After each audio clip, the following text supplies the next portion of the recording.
설린다. 무슨 일이 있어도 설린다. 죽어가는 재미 포인트에 숨을 불어넣는 재미 심폐소생사. 우리들의 법 MC 김일중입니다. 내일은 내일의 법이 또 만들어질 거야. 안녕하세요. 새 법률도 놓치지 않는 트렌디한 변호사 임주혜입니다. I'm on the next level 법 신생아에서 법 고수로 다시 태어난 유재환입니다. 취재와 방송 둘 다 놓치지 않을 거예요. 우리들의 법 올라운더를 꿈꾸는 법률신문 기자 박시연입니다. 자, 오늘도 이렇게 각자의 캐릭터에 맞게 인사를 해봤습니다. 네. 넥스트 레벨 반가워요. 예. 유스파라고. 유스파. 네, 유스파입니다. 예. 네. 김희애 씨 반갑습니다. 네, 안녕하세요. 예. 자, 그리고 우리 트렌디한 변호사, 우리 임주혜 변호사. 네네. 스스로가 이렇게 트렌디한 변호사라고 말씀해 주셨는데, 그럼 요즘 유행하는 챗 GPT, 이것도 한번 활용해 보셨어요? 유명하지. 깜짝 놀랐던 게요. 이 챗 GPT가 미국 변호사 시험을 한번 응시시켜봤는데 상위 10%에 해당하는 점수를 받았다고 해요. 야. 상당히 고득점을 받은 거죠. 그래서 저도 신기해서 법률 몇 개 한번 시험 삼아 쳐봤거든요. 네. 뭐 이 두 사람이 지금 이런 식으로 싸움이 시작돼서 누가 누구에게 얼마를 빌렸는데 이렇게 가상의 분쟁 상황도 한번 넣어보니까요. 정확하다고 할 수는 없지만 얼추 문제되는 법률들을 끄집어내긴 하더라고요. 그렇죠. 실은 뭐 미래를 전망하는 뭐 여러 보고서나 이런 것들에서 AI 시대가 되면 조금은 좀 이렇게 줄어들게 되는 직종 중에 하나가 네. 실은 변호사도 있긴 있어요. 그렇잖아요. 아니, 눈에 도끼를 품고 방송을 하시는 것 같아서 항상 진짜 만약에 안 되면은 방송인 하려고. AI가 변호사 대체하면 어. 절대 아닙니다. 법이라는 게요. 네네. 그렇게 딱딱하게 법률 내용만으로 구성된 것이 절대 아닙니다. 개개인의 상황, 주변 정황, 왜 그런 행동을 했는지 등등등의 주변 요소를 다 참작을 해서 또 양형을 판단하게 되거든요.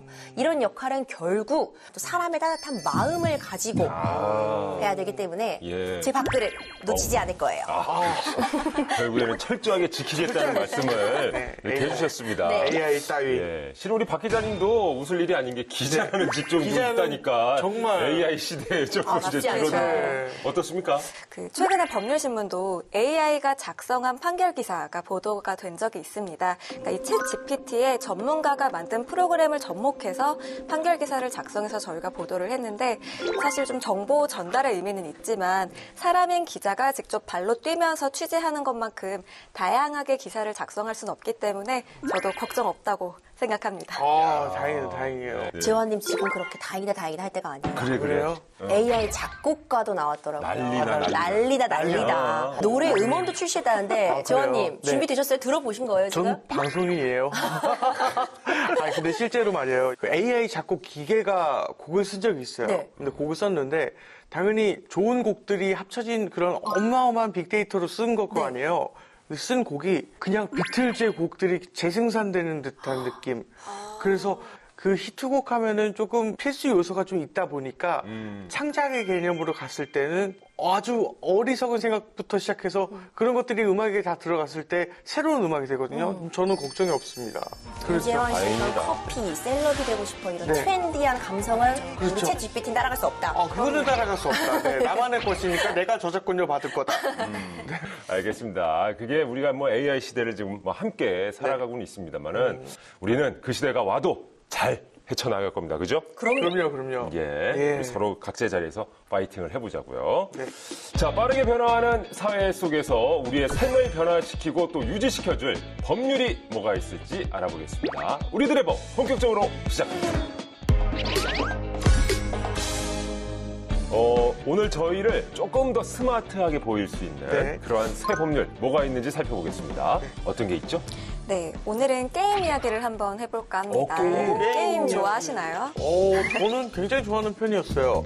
현질. 진짜 아이템도 사는군요. 아이템도 현금으로 샀죠. 진짜. 게임을 위해서? 게임을 위해서. 네. 돈도 많이 써봤고, 돈도 많이 잃어봤고. 네. 저는 거기도 돈 쓰는 게 좀 아까워가지고 네. 뭐 성 짓고 이러는 게 한 뭐 24시간 24시간 걸리는 24시간 동안 그냥 꺼놨다 그 다음에 들어가고 저는 돈 쓰는 게 좀 아깝더라고요. 그 24시간을 2시간을 줄여준다 생각해봐요. 아유, 집안 거덜나. 사실 유지한 씨처럼 아이템을 모으기 위해서 일정한 금액을 내고 이제 사는 게 있는데요. 바로 확률형 아이템이라고 합니다.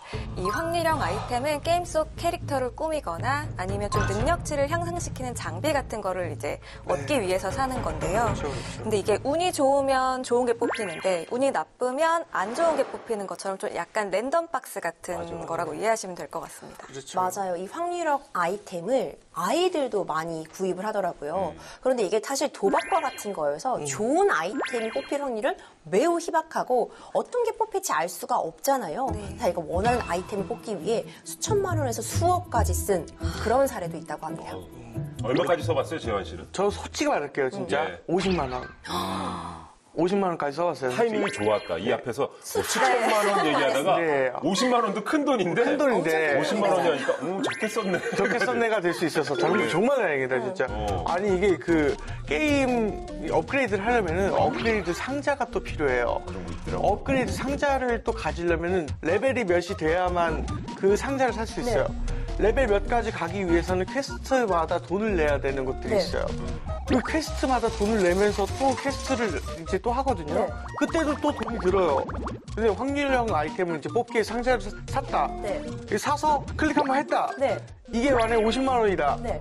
그러면 이게 사라지거나 또는 레벨업이 되거나 둘 중에 하나인데 레벨업이 되는 경우가 많이 없어요. 그럼 그냥 꽝 같은 거네요. 꽝 같은 뽑기에서 거죠. 꽝. 근데 그래서 그 상자를 사기까지의 과정에서 또 돈이 많이 써이니까 이걸 다시 해야 되는 거잖아요. 엄청나게 힘듭니다, 진짜. 이 확률형 아이템이 이거 독을 독이네요, 진짜. 근데 게다가 요즘에 이제 이 확률형 아이템에 대한 정보 공개가 좀 불투명해서 사실 이게 게임사의 배만 불린다는 비판도 좀 많이 있었습니다. 그런데 기쁜 소식이 있습니다. 드디어 확률형 아이템 정보 공개를 의무화하는 게임산업법 개정안이 국회에서 통과가 됐습니다. 그래서 국내 게임사들은 이제부터 확률형 아이템에 대한 정보를 뭐 게임 내에서나 홈페이지에서나 광고에서 의무적으로 공개할 수밖에 없게 됩니다. 야, 그럼 이제 게임 유저들이 이 확률형 아이템을 구매할 때 어떤 아이템이 나올지 대충 좀 알 수 있다는 얘기예요? 네, 그렇습니다. 유저들 사이에서 좀 사실은 돈 있는 사람만 게임을 잘한다 이런 인식도 있어 왔는데 이제 어떤 게임의 경우에 좀 예를 들어서 말씀드리면 좋은 아이템의 경우에 0.00008%의 확률로 좋은 아이템이 나오기도 했는데요. 이게 하나의 단가가 3,000원이었기 때문에 사실상 이게 그렇게 싸다고는 또 볼 수 없는 가격이어서 그리고 또 이마저도 공개하지 않는 게임사도 있었습니다. 그래서 실제로 2021년에는 게임 유저들이 트럭 시위를 할 정도로 불만들도 많이 나오고 했었는데 앞으로는 게임 이용자들은 좀 이런 바람이 담겨서 이제 좀 좋은 방향으로 갈 수 있지 않을까 이렇게 기대할 수 있을 것 같습니다. 이게 또 우리나라가요, 전 세계에서 알아주는 게임 강국이거든요. 그렇죠. 한 외국인 코미디언이 스탠딩 코미디에서 그런 얘기도 했었어요. 진짜 새벽에 한번 이렇게 접속해가지고 한국 태극기 있는 네. 유저랑 게임하면은 이길 수가 없다. 소리를 그렇게 지른대, 정말. 나중에 알고 보니까 초등학생이었는데도 네. 자기가 뭐 절대 상대가 안 된다. 상대가 안 된다고. 그렇다면은 이 정보 공개를 안 했을 경우에 어떤 제재를 좀 받게 되나요? 이번 개정안의 핵심은 바로 의무화입니다. 의무화. 네, 그러니까 확률을 공개하지 않으면 이제 처벌을 받게 되는 거죠. 그러니까 확률형 아이템임을 표시하지를 않거나 거짓으로 표시한 경우에는요, 위법 사항이 적발이 되게 되면 문화체육관광부가 시정을 명령할 수 있고요. 그럼에도 이를 이행하지 않으면 2년 이하의 징역이나 2천만 원 이하의 벌금에 처해질 수 있습니다. 이번 개정안은 1년 동안 유예 기간을 거쳐서요, 2024년부터 시행될 예정입니다. 네. 아니 만약에 이분들도 진짜 법 안 지키면은 네. 이거 확률형 아이템처럼 복불복으로 시켜.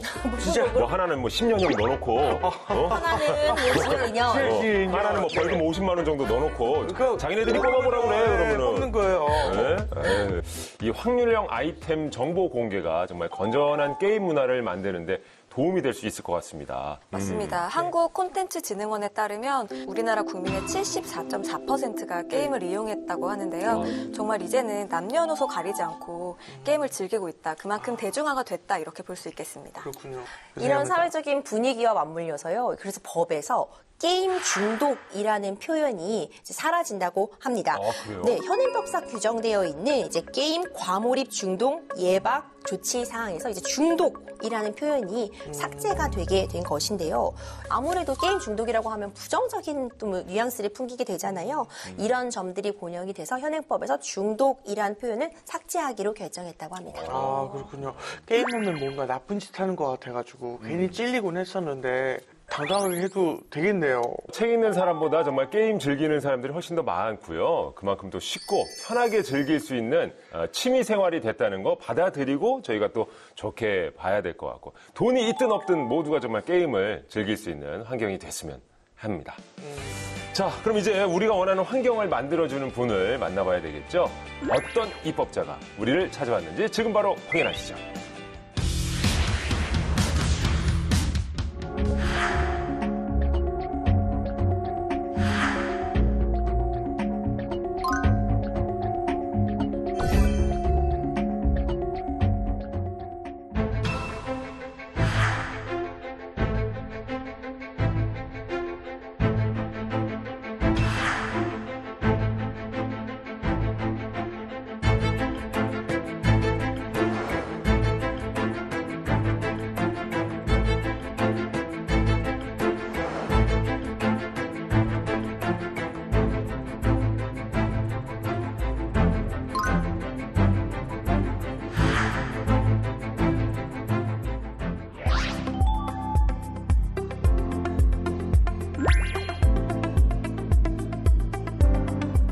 모든 개인정보 중에 가장 민감하게 처리되는 게 주민등록번호.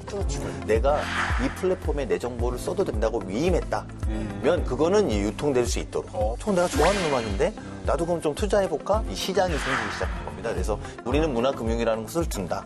그리고 이것은 이전에 있었던 자본시장법으로 볼 수 없는 것이다. 병원을 가서 확인한 다음에 이 병원 괜찮은 것 같아. 내 몸을 무기삼아 확인하고 다닌 거 아닙니까? 스타트업에서 이걸 다 모아서 저희가 다 알려드릴게요.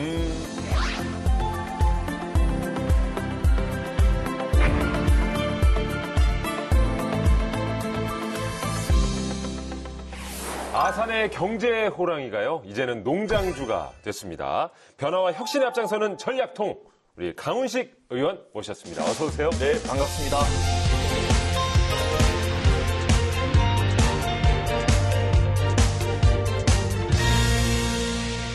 궁금한 게 있습니다. 어쩌다가 아산에 경제 호랑이가 되셨는지.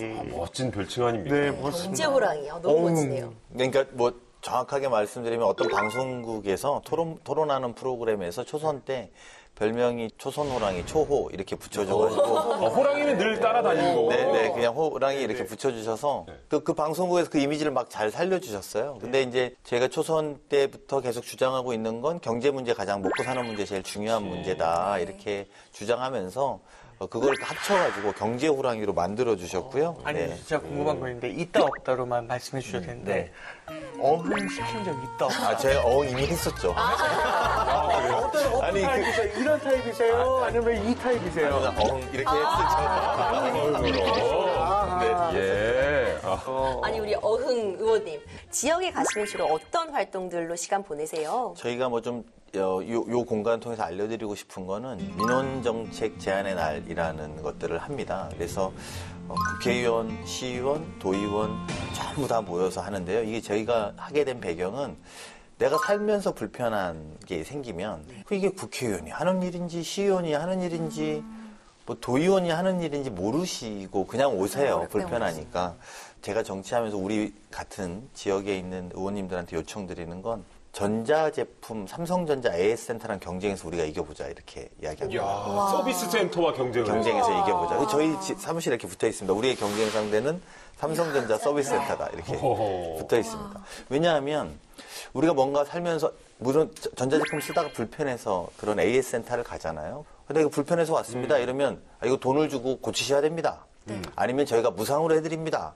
아니면 못 고칩니다. 이 세 가지 답을 듣는 거잖아요. 그렇죠. 그런데 어떤 경우도 기분 나쁘게 돌아온 기억은 별로 없어요. 근데 언젠가부터 정치인들을 만나거나 또는 내가 어려워서 거기를 만나러 가고 나면 돌아가시는 분들이 기분이 늘 안 좋아요.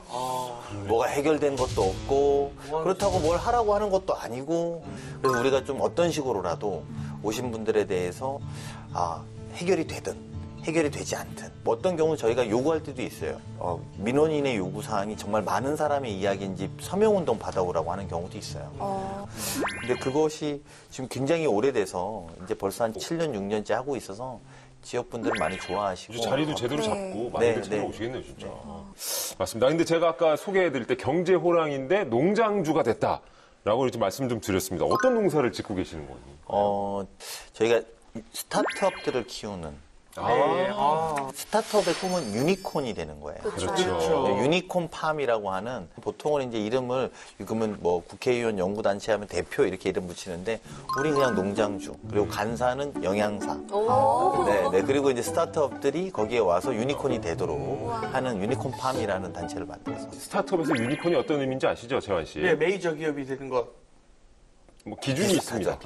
기준이 있잖아요, 그렇군요. 그죠? 예. 1조입니다. 그죠? 네, 1조. 맞아요. 매출액이 1조 돌파. 네, 자산 가치 볼륨이라고 하는데 그게 이제 1,000억 정도가 되면 예비 유니콘이라고 부릅니다. 예비. 네, 그리고 이제 그게 1조가 되면 시장에서는 사실상 유니콘이라고 부르는데 그걸 키워내신 이제 농장주 역할을 하시겠다고. 진짜 그 메트로가 필요하신 거. 아니 제가 돈을 하는 건 아니고요. 투자하는 거 아니에요? 네, 제가 투자하는 건 아니고 그런 스타트업들을 지원하려면 법을 바꿔야 되거든요. 근데 법을 발의하려면 최소 10명이 필요합니다. 그래서 11명. 그래서 11명을 이렇게 하다 보니까 1명, 2명 또 참석을 더 하고 계신데 주내용까지 하면 더 많은데요. 그래서 입법 공동체를 지향합니다. 이 스타트업들을 어떻게 키우는데 이런 법안들이 문제가 된다.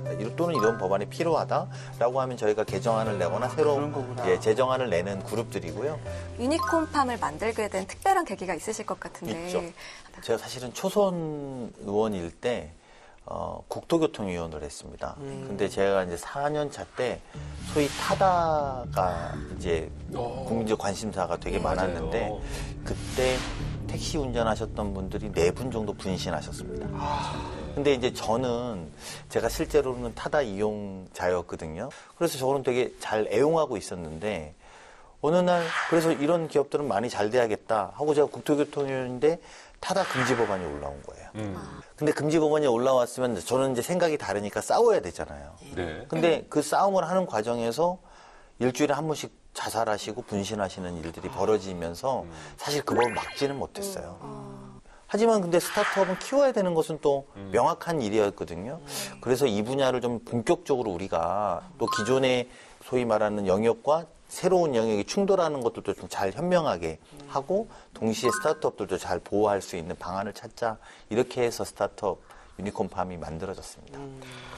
자, 특히나 유니콘팜, 이제 농장주로서 스타트업계에 대해서 특별한 애정을 쏟고 계시는 것 같습니다. 그래서 그런지 오늘 준비한 법안도 이 유니콘팜에서 발의한 것들로 준비를 해주셨습니다. 저희로서는 이제 뭐 11명이 상임위가 다 다르니까요. 그러니까 각자의 상임위에서 내는 법안들도 의미가 있거든요. 그래서 제가 그거를 다 와서 제가 발의한 법안이 아니더라도 우리 입법 공동체가 한 것들을 소개시켜주는 의미가 있다고 생각이 들었습니다. 좋습니다. 자, 오늘 준비한 법안을 그러면 확인해 보도록 하겠습니다. 스타트업 날아올라 더 높이. 예. 자, 첫 번째 법안은 주민등록 규제를 풀고 날개를 달자. 개인정보보호법 개정안입니다. 자, 이 법안을 추진하시게 된 계기가 있을까요? 저희가 이 법안을 추진하려면 어떤 과정들을 좀 거치냐면요. 저희가 좀 만나고 싶습니다 하는 스타트업들의 고충을 먼저 듣습니다. 11명의 국회의원들이. 이것 때문에 저희가 안 되고 있습니다라는 사항들을 먼저 듣는데요. 그렇게 했던 스타트업들 중에서 3.3이라고 하는 세무회계 스타트업이 있었고요.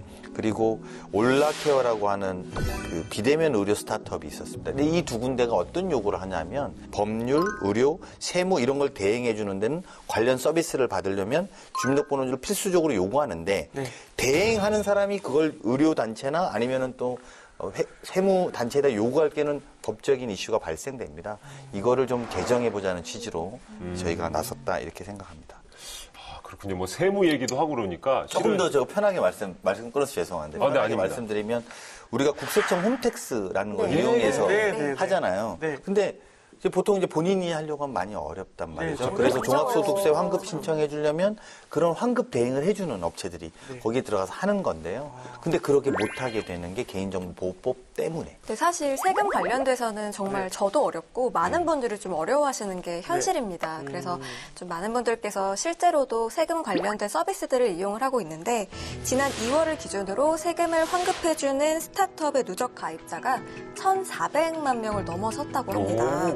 그러니까 국민 5명 중 1명꼴이 이용했다고 볼 수 있겠습니다. 그러니까 그만큼 이 서비스를 기다리셨던 분들도 많았다는 얘기겠죠, 그렇죠? 우리 세금은 꼬박꼬박 떼가면서 왜 환급을 우리가 다 신청해서 받죠? 진짜 그렇잖아요. 이 유니콘 호랑이. 저는 사실은 어떤 의미로 보면 이게 국가가 해줘야 되는 역할일 수도 있다고 봅니다. 국가가 세금을 또박또박 떼가는 것처럼 환급도 정확하게 해주면 걱정하지 마라. 이의 신청만 받고 이렇게만 하면 되는데요. 세금도 떼갈 때 이의 신청할 수 있지만 말이죠.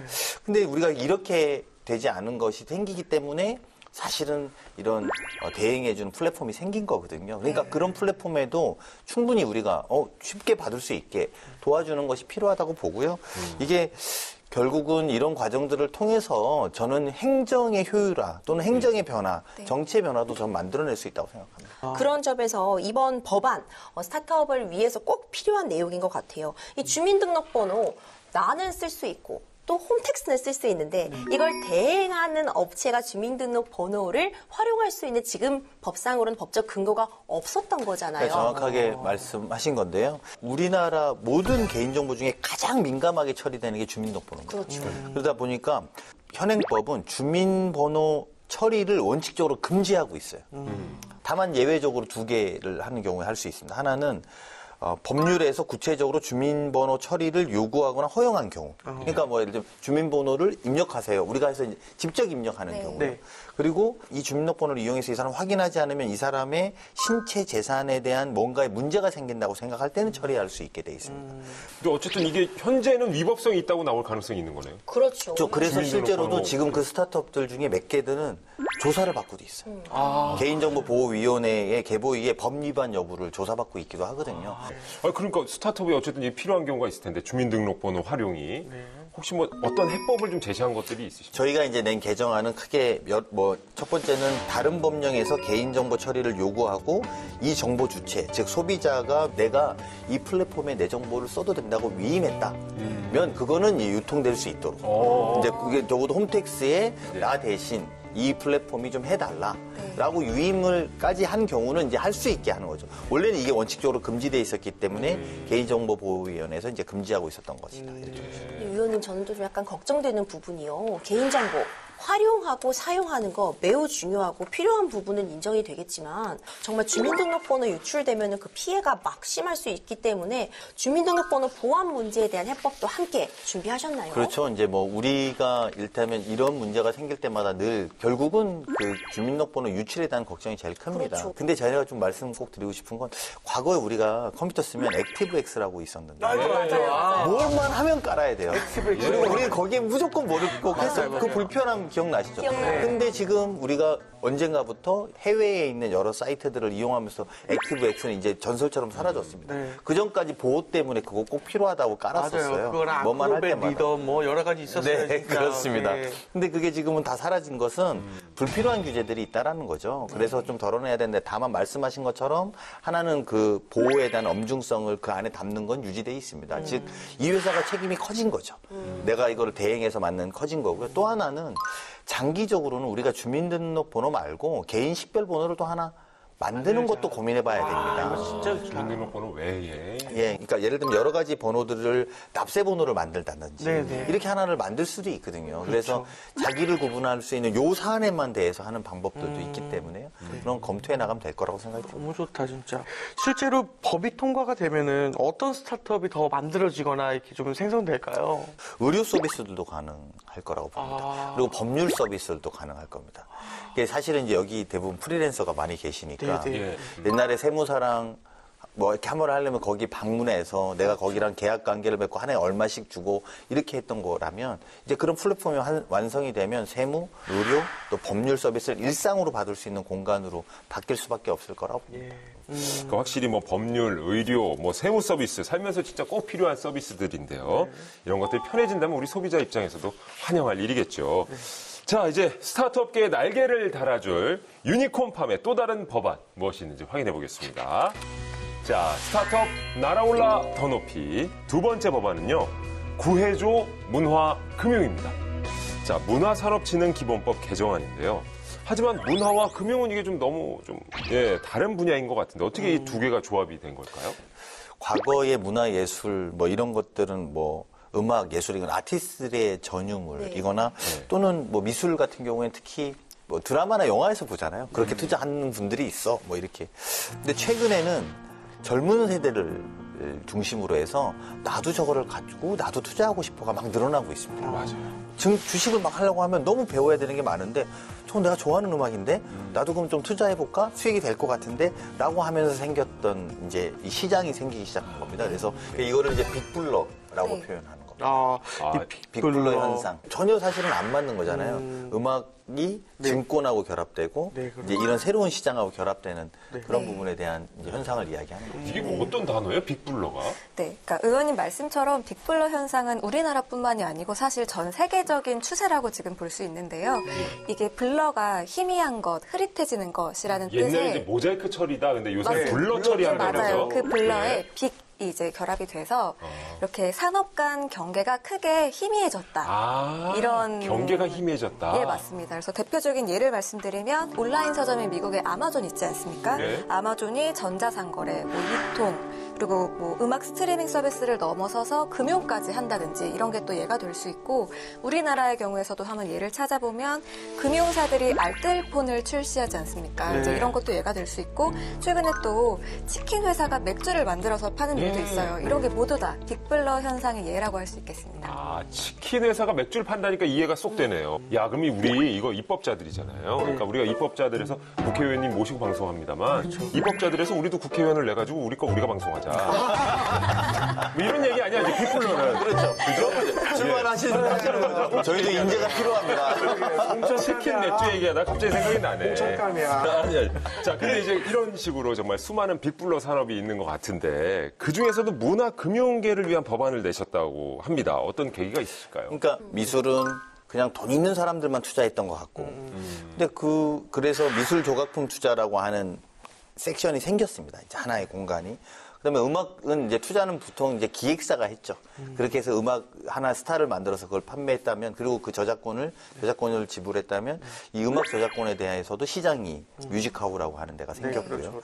근데 되게 재밌는 건 이 시장이 또 재밌는 게 하나 있습니다. 주식을 여기 하시는 분들이 얼마나 있는지 모르겠지만 주식하면 너무 뭐 알아야 되는 선물, 옵션 뭐 너무 많은 걸 배워야 되고 세계적인 경제 트렌드도 알아야 되고 그 회사의 대차 대조표도 봐야 되고 너무 많은데 이건 안 그런 거예요. 그 경제랑 상관없이 이 시장은 간다는 겁니다.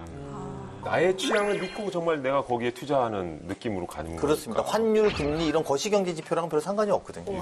의원님 말씀처럼 제 주변에도 미술품 관심 갖는 사람이 부쩍 늘었더라고요. 요즘은 젊은 사람들도 미술관 가서 작품을 구입해오고 하더라고요. 그러면요. 네, 실제로 미술 시장도 역대급 매출 행진 중입니다. 그러니까 그동안 국내 미술 시장 규모가 4천억에서 한 5천억 정도 규모였는데 코로나도 있었고 경제 불황의 악조건 속에서도 작년에 1조 377억 원을 달성을 했습니다. MZ세대가 미술품에 관심을 갖고 또 재테크 수단으로 삼으면서 국내 미술 시장이 급성장했다고 볼 수 있습니다. 아까 말씀하신 조각 투자. 조각 투자. 네, 그게 핵심은 조각 투자고. 그러면 이제 이게 미술, 음악만 해당되냐? 그렇지 않아요. 최근 심지어 송아지에 대한 조각 투자다. 송아지도. 그래요? 네, 송아지. 부위별로 가져가는. 아니죠. 그래서 그 소 한 마리를 팔아서 거기에 생기는 수익들. 이게 투자가 된다고 하면 조각 투자 시장이 이만큼 넓어지고 있고요. 그래서 공동으로 구매해서 공동으로 소유권을 갖고 있다가 다수의 소비자들에게 판매하는 그런 시스템이거든요. 이 아티스트들이 좀 도움을 받는 건 사실인 것 같은데 어떤가요? 그렇게 얘기하죠. 저희가 이 간담회 할 때 제가 어렸을 때 스타였던 소방차의 정홍관 씨가 오셨어요. 오셨는데 그분이 자기 너무 이게 필요하다고 생각하고 꼭 좀 만들어 달라고 하셔서 근데 이분들이 이제 아티스트들이 음악 저작권의 일부를 양도해서 목돈으로 창작 지원금을 본인들이 만들기도 하고요. 그리고 저작권을 증권화해서 파는 게 이 핵심이기 때문에 그래서 이익을 배분해서 내가 이제 해놓고 같이 증권으로 내가 얼마만큼은 계속 먹는 그래서 수익이 생기는 이런 구조로 또 하기 때문에 지금 우리나라의 어쨌든 문화시장은 아무래도 대형화되고 있고 큰 기획사나 대형 투자자를 찾아야 되는 상황이었는데 이제는 작은 아티스트들도 몇몇의 사람들에게 좋은 충분한 가능성만 생기면 본인들이 이제 충분히 이걸 해볼 수 있다라는 장점들이 있습니다. 예. 여기 사실은 저작권료와 관련 있는 건 우리 또 유재한 씨잖아요. 네, 저도 팔아봤습니다. 예. 실제로 팔아봤고 그래서 목돈이 많이 나왔어요. 그것으로 다음 앨범을 내려고 예. 준비를 하고 있습니다. 아, 그러니까 저는 이거를 적극 환영 찬성. 맞습니다. 그러니까 뭐 저 투자하고 싶으신 분들에겐 좋은 상품이 될 수도 있는 거고 네. 문화산업계에는 좋은 또 투자자를 만날 수 있는 기회가 될 수 있을 것 같은데 이제 날아야 된다는 말씀은 지금까지는 규제에 묶여 있었다는 네. 뜻도 되거든요. 어떤 규제가 좀 있었나요? 그러니까 이게 보통은 이 사람이 그만큼의 증권회사 이 펀드를 내면 그럼 너의 자본은 충분히 있느냐 이런 걸 다 따져보게 되잖아요. 그러다 보니까 그거 자체가 자본시장법의 증권이나 펀드로 볼 수 없는데 그걸 그렇게 규정하고 있으니까 이거 자체가 성립이 안 됐던 거죠. 소위 K-팝이나 이게 열풍이 불면서 K 콘텐츠에 대한 열풍이 불면서 해외 투자자들이 사실 이 시장에 좀 들어오고 싶은데 해외 투자자. 예컨대 뭐 BTS나 무슨 블랙핑크나 이런 데 되면 전 세계에 팬들이 많지 않습니까? 우리가 다음번에 이런 콘텐츠를 내려고 합니다. 투자하세요? 전 세계에서 아마 투자할 겁니다. 근데 그러려면 이 시장을 좀 더 활성화해야 되는데 지금까지는 자본시장법 자체에 묶여 있었다 이렇게 보시면 될 것 같습니다. 우리 문화금융 결국 활성화되려면 정책적인 토대가 있어야지만 가능할 것 같아요. 법안에서는 어떤 내용들 의원님 담고 계세요? 변호사님 말씀이 정확한데요. 정책적 토대가 되려면 일단 기본적으로 규정돼야 되잖아요. 네, 그렇죠. 근데 문화금융이란 말 자체가 처음 생겼어요. 그래서 이것 자체를 이번 저희들이 문체위 소속의 국민의힘의 황보승 의원께서 개정안을 대표 발의하고 유니콘 판매 공동 발의하는 형식으로 한 것의 내용은 법적 정의부터 만드는 거죠. 자, 우리는 문화금융이라는 것을 둔다.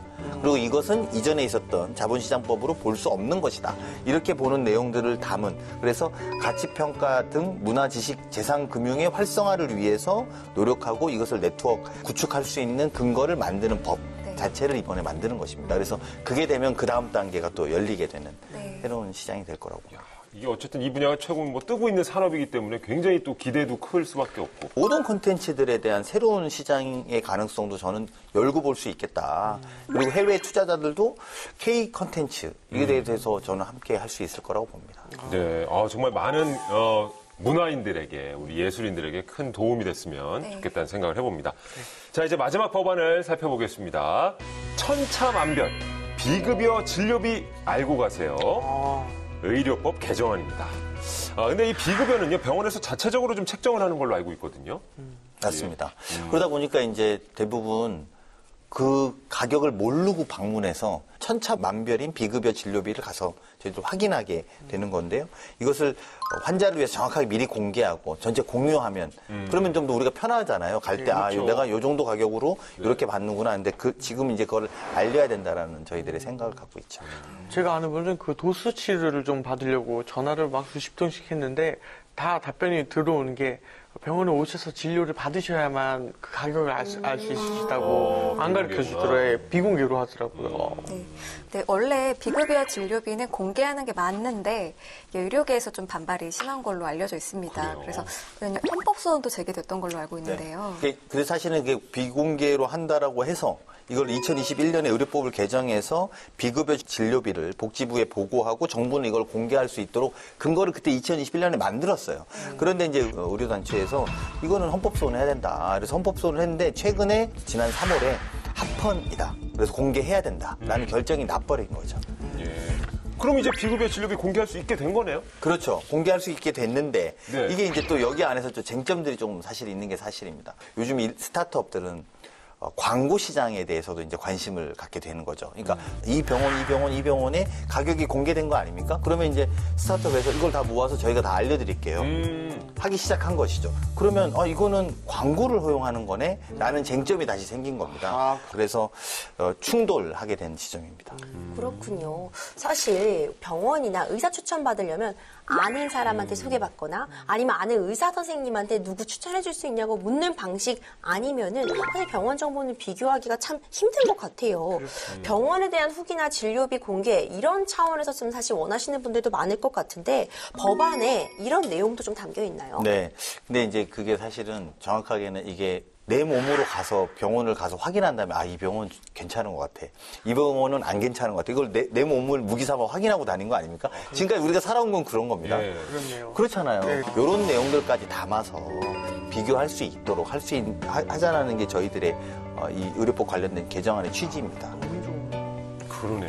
이제 또 추가로 좀 말씀을 드리면 네. 포털 사이트라든지 이런 대형 광고를 할 수 있는 사람들은 그런 데서 유리하지만 사실 제가 실력이 있는 사람들은 이 후기로 승부하는 경우가 훨씬 많거든요. 정말 진료를 잘한다. 이 사람이 이 진료는 정말 잘하는 것 같아요. 그거는 이제 소비자들이 느끼는 것이죠. 그러면 저는 의료 시장에서도 조금 더 잘하는 데를 좀 더 잘 수 있고 꼭 마케팅이나 비용이 없다 하더라도 이런 후기 공간을 통해서 더 잘 될 수 있는 공간이 열린다고 생각은 합니다. 확실히 젊으세요. 네, 진짜 아이디어가 굉장히 좋으신 것 같고. 예. 우리 국회의원 11분이 머리를 맞대고 만들어주시니까요. 이 유니콘팜에서 새로운 법안들 계속 만들어지고 있는 것 같아요. 오늘 소개해주신 법안들 말고 또 유니콘팜에서 소개하시고 싶은 그런 법안들이 있을까요? 법안 많죠. 우리 이제 변호사님 요즘에 잘 알고 계시잖아요. 그 리걸 테크 관련해서. 네, 여기서 엄청 반대 많이 하세요. 변호사 협회에서. 그렇죠. 근데 저는 이렇게 생각합니다. 챗 GPT 시대라고 하잖아요. 네. 변호사한테 물어보지 않고 챗 GPT한테 물어보는 시대인데 우리는 그 전 단계인 플랫폼도 허용 안 한다고 말이 되겠습니까? 그런 단체들과의 이런 법안들을 넘어서서 그 다음 세대를 준비할 수 있는 법안들이 훨씬 많기 때문에 그런 법안들을 우리 유니콘팜에서 차분하게 준비해 보려고 합니다. 야, 우리가 오프닝에서 AI 얘기를 실컷 했는데 저희가 다 AI 이길 수 있다고 오프닝을 했거든요. 우리의 각자의 역할에서 우리가 이길 수 있다는 물론 이제 관련된 법안, 관련된 법안을 또 준비하신다고 하니까. 스타트업계도 중요하지만 또 의원님을 필요로 하는 분들도 굉장히 많을 것 같은데 관심을 갖고 있는 분야가 좀 있을까요? 2019년에 저희 지역 구매인이 중학교 앞에서 아이가 교통사고로 사망한 사건이 하나 있었어요. 그게 이제 많이 알고 계신 민식이법입니다. 예. 스쿨존 강화법. 그래서 제가 그거를 이제 당시에 이제 만들어서 사실은 엄청 운전하시는 분들한테 욕도 많이 먹었어요. 많이 먹고 있고. 근데 저는 적어도 스쿨존 안에서만큼은 우리나라 국민 모두가 보호해줘야 된다는 인식을 가져야 되는 상황이라고 저는 봅니다. 물론 한 20년 전 정도 됐을까요? 처음에 우리가 안전벨트 매라고 했을 때 저희 아버지가 왜 죽어도 내가 죽는데 안전벨트를 매라 우려 이러시더라고요. 그래, 맞아. 옛날에는 그랬어요. 근데 지금은 아무도 안전벨트 매라고 뭐라고 그걸 불편해하거나 이건 안 매야 된다라고 주장하는 사람이 없는 것처럼 우리가 사회적 합의로 아이들을 보호하겠다고 만드는 공간 안에서는 좀 보호해야 된다고 생각을 하고 그 법을 해왔습니다. 근데 제가 그런 거 관련된 아동학대행 처벌법, 특정강력범죄법, 입양특례법. 근데 아무튼 이런 법들, 아이들과 관련된 법들을 많이 제가 좀 해왔는데요. 아동기본법을 이제 좀 발의하게 됐습니다. 우리가 유엔에 가입되어 있는 나라 중에서 아동기본법이 발의 안 된 몇 개 안 되는 나라 중에 하나입니다. 그래서 이 기본법을 좀 발의하면서 아이들이 사회와 함께 성장해 나가고 저출생 시대에 우리 아이들이 좀 더 안전하게 보호받는 나라가 될 수 있도록 그걸 만드는데 사회적 관심을 갖는데 이 법안이 좀 잘 통과됐으면 좋겠다는 생각을 갖고 있습니다. 너무 멋지세요, 진짜로. 네. 오늘 정말 우리 입법자들 나오셔가지고 함께 해주셨는데 어떠셨어요? 네, 저보다도 보시는 분들이 그래도 국회에서 우리가 좀 필요한 법들을 좀 논의하고 있구나라고 느끼셨으면 전 좋겠다고 생각이 들고 올 초에 1월 달에 미국에서 열리는 세계 최고의 박람회에 갔었어요. CES라고 하는 당근마켓을 만든 친구한테요. 너 이거 왜 만들었니? 그랬더니 네. 아침에 일어나서 분리수거하러 내려갔는데 너무 멀쩡한 물건들을 많이 버리고 있어서 이 사람들이 좀 나눠 쓰고 바꿔 쓰면 안 되나? 그리고 환경도 좀 보호하고 그래서 당신의 근처에 마켓이 있다. 당근 마켓이 만들어진 거고요. 그 이름이구나. 네, 그 다음에 토스 그 친구는 사업에 7, 8번 실패를 했는데 이승건이라는 친구는 7, 8번 실패하고 이제 뭘 할까? 야, 우리는 세상을 바꾸는 거야. 그래서 그 회사 이름도 그런 공화국이라는 이름을 지었어요. 비바 리퍼블리카라고 하는 공화국인데 세상을 바꾸는데 뭘 변화시킬까 봤더니 모든 사람들이 은행에서 제일 짜증나는 표현으로 서 있더라고요.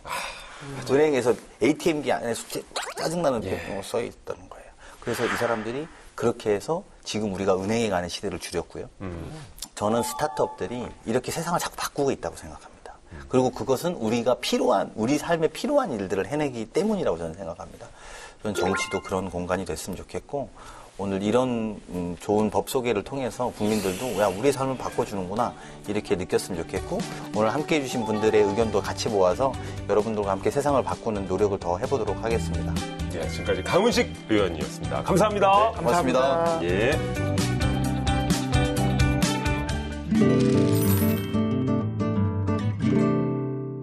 자, 재환 씨, 누군가 다툼을 벌이거나 싸움이 일어났을 때 가장 많이 하는 말. 법대로 해. 법대로 해. 네. 맞습니다. 정말 중요한 순간에 등장해서 중재자가 되어주는 법이잖아요. 실제 있었던 사건을 통해서 읽어드리도록 하겠습니다. 법 읽어드립니다. 저희가 뭐 이렇게 따로 연습 안 해도 네. 한 번에 딱 알아채 주시네. 법 읽어드립니다 시간입니다. 이 두 아이 아빠다 보니까 이번 사건과 관련해서 눈이 좀 저는 가더라고요. 어른들 싸움 때문에 아이들이 상처를 받게 된 경우라고 하는데 어떤 사건인지 확인해 보시죠. 아이들과 어디 좋은 데 다녀오시나 봐요. 네, 날씨가 너무 좋아서 애들이랑 놀이공원 가요. 신난다. 너무 신나. 엄마 빨리 가자. 가서 맛있는 것도 먹고 놀이기구도 타려면 시간이 없어요 엄마. 너 목소리가 왜 이렇게 굵어졌니? 엄마 미안해 변성기가 왔어. 일단 조용. 예. 기사님 운전하시는데 놀래시겠어. 정신 사나워 얘. 냅두세요. 저 신나서들 저러는데 왜요? 빵빵빵빵빵. 아니, 왜 저래야? 얘들아, 괜찮아? 어머, 이게 무슨 일이야? 아니, 길을 막고 난리야? 앉아 계세요. 제가 금방 해결하고 올게요. 아이 차를 어떻게 모는 거야? 왜 내 앞에서 진로를 변경해? 어? 아니, 차선을 변경할 수도 있지. 길을 막아. 제정신이야? 뭐? 제정신, 내 정신이 어때서? 어? 애들 놀래요. 기사님, 우리 그냥 가요. 예, 알겠습니다. 됐고, 다음엔 그러지 마세요, 좀. 아니 내가 그런데 당신 뭐 피해? 엄마 너무 무서워요. 저기 아저씨, 아이들도 있는데 제발 좀 그만하세요. 내 정신이 제정신이 삐라고! 경찰에 신고할 거예요. 경찰까지 부른다고? 이런 진짜 이런. 아니, 연기 안 했으면 어쩔 뻔했어요, 진짜. 근데 저희가 웃으면서 이렇게 재연을 해봤습니다만 실제 이런 상황이면은 무섭죠. 무섭기도 하고 진짜 아이 있는 데서 막 저 그렇죠. 상대방이 욕하고 이러면 진짜 눈살 찌푸리게 됩니다. 맞아요. 차도에서 이렇게 막 서로 보복 운전 이런 유사한 형식으로 이렇게 싸움 나면은 2차 사고로 이어질 수 있기 때문에 절대 해서는 안 돼요. 예. 아니 진짜 박 기자님 이 택시에 타고 있던 아이들이 다 들은 거예요 이런 상황들을? 네, 이게 지금 실제 상황이었는데요. 경기 성남시에 사는 B 씨가 지난해 4월에 아이들과 함께 택시를 타고 가다가 있었던 일입니다. 택시를 타고 가고 있었는데 갑자기 어느 다른 차가 택시 앞을 딱 막아선 겁니다. 그리고 그 막아선 차의 운전자 A 씨가 내려서 택시 운전기사에게 다가와서 욕설을 하기 시작합니다. 그래서 이제 아이들과 뒷좌석에 앉아있던 B 씨는 뒤에 아이들이 있으니까 그만하세요 말을 해도 A 씨는 아랑곳하지 않고 계속해서 2분간 욕설을 이어갔습니다. 그래서 B 씨는 이게 8차선 왕복도로 있었기 때문에 중간에 내리지도 못하고 아이들 귀를 이렇게 막아주면서 못 듣게끔 하려고 했지만 이미 아이들은 이 상황을 다 보고 들은 후였습니다. 공포감이 얼마나 심했겠어 아이들이. 그래서 실제로 이 큰 아이의 경우에는 관련해서 악몽을 꾸기도 했고 또 작은 아이의 경우에는 멈춰 하면서 그 이제 A 씨의 행동을 따라하는 일까지 있었다고 합니다. 어른들 싸움에 아이들이 고통을 받는 거 이건 있을 수 없는 일입니다. 이게 나중에 커서도 트라우마가 될 수 있거든요. 그럼요. 예. 이거 판결이 어떻게 났습니까, 그래서? 네, 그래서 검찰은 A씨에 대해서 특가법상 운전자 폭행 등 혐의를 적용을 했고 아동복지법상 아동학대 혐의 등을 적용을 해서 벌금형의 약식 명령을 청구를 했습니다. 그런데 법원은 이 사안이 중하다고 판단을 해서 정식 재판에 회부했는데요. 그래서 지난 2월 재판부는 이제 A씨가 택시기사에게 공포심을 느끼게 해서 도로교통의 안전을 해쳤고 피해 아이들의 정서적 발달에 해를 끼쳤다고 해서 유죄 판결을 내렸습니다. 아동들에 대해서 직접적으로 폭언하는 것뿐만이 아니라 간접적으로 이렇게 폭언을 해도 처벌을 받을 수 있다 이렇게 이해할 수 있겠습니다. 실제로 2019년도 제주도에서 있었던 상황이었는데요. 카니발을 몰던 가해자가 이제 차선 변경 시비 끝에 이제 문제가 되어서 이제 피해 차량을 막아서고 내려서 아이들이 그때 5살, 8살이던 아주 어린 아이들이 타고 있었는데 이 아이들이 보는 앞에서 부모에게 욕설을 하고 폭행까지 했던 그런 사례가 있었는데 이 당시에는 아동 학대로는 처벌을 받지는 않았었어요. 이제 이런 판례들이 좀 바뀔 수 있는 그런 계기는 될 수 있을 것 같습니다. 이제 애들 듣는 곳에서 욕을 하거나 그러면은 아동학대가 되는 그런 것이죠. 아동학대라는 것이 정확히 어떤 것인지 좀 궁금합니다. 좀 법적인 정의를 좀 설명드려 보자면요. 아동복지법에는 아동 청소년에 대해서 아동의 신체에 손상을 주거나 신체의 건강 및 발달을 해치는 신체적 학대 행위, 그리고 아동의 정신 건강 및 발달에 해를 끼치는 정서적 학대 행위라고 규정하고 있습니다. 그러니까 신체적 학대 행위, 정서적 학대 행위를 아우르는 게 이제 아동 학대라고 볼 수 있는 거고요. 위반할 경우에는 5년 이하의 징역 또는 5천만 원 이하의 벌금에 처해질 수 있습니다. 우리가 늘 꾸준히 관심을 가져야 되는 게 사실입니다만 실은 최근 들어서 이런 아동학대 관련 뉴스가 많이 나온 것도 맞아요. 네. 혹시 특별한 계기가 있었을까요? 사실 그 2020년 10월에 있었던 정인이 사건 다들 이제 기억을 하실 네. 기억하죠. 텐데요. 네. 생후 16개월 된 아이가 심정지 상태로 병원으로 이송이 됐는데 사망한 사건이었습니다. 아이가 좀 밥을 먹지 않는다는 이유로 아동 학대를 당하다가 사망에 이르게 된 사건이었는데 이 사건을 이제 계기로 좀 시민들의 아동 학대에 대한 민감도가 높아졌고 관련해서 뭐 신고라든지 고소도 좀 늘어났고 이런 처벌 수위도 조금 강화됐다고 이해할 수 있을 것 같습니다. 아동학대가 줄어들려면 일단 기본적으로 신고가 좀 많아야 될 것 같은데 그 신고가 실제로 좀 많아졌는지 궁금합니다. 네, 보건복지부가 지난해 발간한 아동학대 연차 보고서에 따르면 2021년 기준 아동학대 의심 신고 건수는 5만 4천여 건으로 2020년보다 27.6% 증가했습니다. 그러니까 추세를 보면 5년 동안 꾸준히 증가하고 있다 이렇게 볼 수 있습니다. 다행이네요. 근데 이제 아동학대가 의심은 되지만 또 뭐 아닐 경우에 되려 피해를 당하지 않을까 싶어서 신고를 좀 꺼려 하시는 분들도 있는데 네.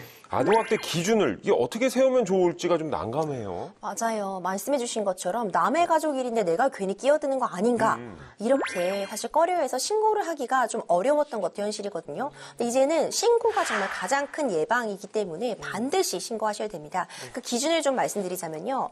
만약 체벌을 포함해서 아이의 몸에 뭐 신체적으로 상처가 났다거나 멍이 났다거나 그런 신체적인 유형력이 행사당한 것 같다고 하면은 무조건 신고해 주셔야 합니다. 신체적인 폭행은 모두 아동학대라고 보시면 되고요. 아이에게 정서적으로 큰 충격을 준 것만으로도 학대다 이렇게 판단하는 경향이 생기고 있는 것 같습니다.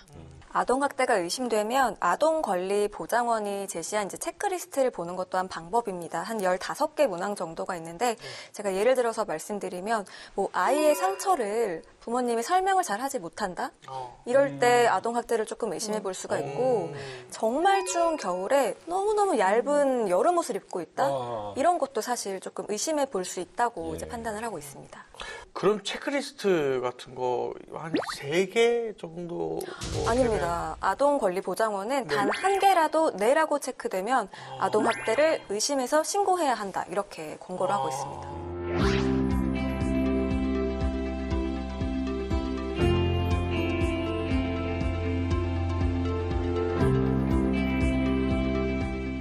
자, 15개 문항 중에 단 한 개만이라도 어긋난다면 신고를 해야 한다. 숨어야 된다. 정말 아이들은요, 우리가 또 사회가 보호를 해야 하는 존재죠. 자기들이 직접 피해를 이야기할 수 없는 경우가 많기 때문에 그만큼 어른들의 관심과 주의가 필요하지 않을까 싶습니다. 아이들 일만큼은 부족한 것보다 과한 게 그리고 더 엄격하게 법이 적용됐으면 좋겠습니다. 자, 오늘 저희가 준비한 이야기 여기까지인데 오늘 어떠셨나요? 네, 오늘 굉장히 또 유익한 정보들 함께 나눌 수 있어서 정말 기뻤고요. 우리 오늘 처음 시간에 AI 변호사 얘기했었잖아요. 네. AI 변호사가 등장한다고 해도 또 제가 이렇게 쉽게 설명하는 것만큼 아, 그래. AI 변호사는 잘 못하지 않을까. 일타주에만큼은 못하지. 그럼요. 그건 못 따라갈 거고요. 재원님은 어떠셨는데요? 저는 사실은 오늘 좀 위기감을 느꼈어요. 이게 또 인간이 노력하면 또 기계를 이길 수 있는 것도 있지 않을까라는 그럼요. 생각을 해보면서 더 열심히 또 음악에 매진을 해보자라고 생각하게 됐습니다. 아니에요. 우리가 왜요? 기계를 이길 생각을 하지 말고 네네. 기계를 잘 활용할 생각을 해야 돼요. 그렇죠. 예. MC도 AI로 대체가 되길 간절히 바라겠습니다. 이 친구 마음 많이 상했네. 마음 많이 상했네. 알겠습니다. 이렇게 저희가 함께 이제 또 어떻게 보면 팀을 이뤄서 우리들의 법 이야기를 나누고 있는데요. 이제 곧 6월입니다. 2023년이 시작된 게 엊그제 같은데 벌써 반 가까이가 흘렀어요. 계획했던 일들 잘 이루고 계신지 모르겠습니다. 아직까지 우리에겐 절반이 또 남아있으니까 다시 한번 점검하시면서 힘을 내시면 좋을 것 같습니다. 다음 시간에 다시 돌아오겠습니다. 우리들의 법! 안녕! 고마워요. 맞춰줘서 고마워요. 안녕. 안녕!